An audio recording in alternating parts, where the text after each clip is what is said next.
This video explains how to buy shares of DEFSEC Technologies Inc. and shows the practical steps.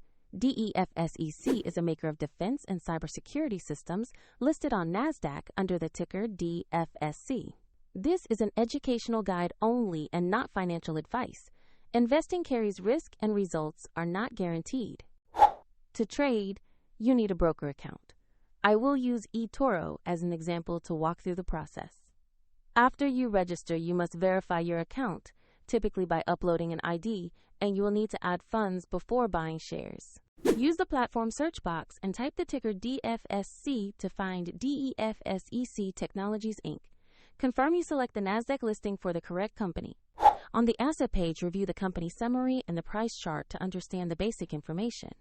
Double-check the NASDAQ listing and the DFSC ticker to ensure this is the right stock. Tap Buy or Trade. Enter the amount you want to invest, review the order details, and confirm to place a market or limit order. If the market is closed, the order may execute when trading reopens. And if you lack sufficient funds, the platform will prompt you to deposit more before confirming. Your new position will appear in your portfolio, where you can monitor it over time. Find the eToro link in the description if you want to open an account and follow this demonstration.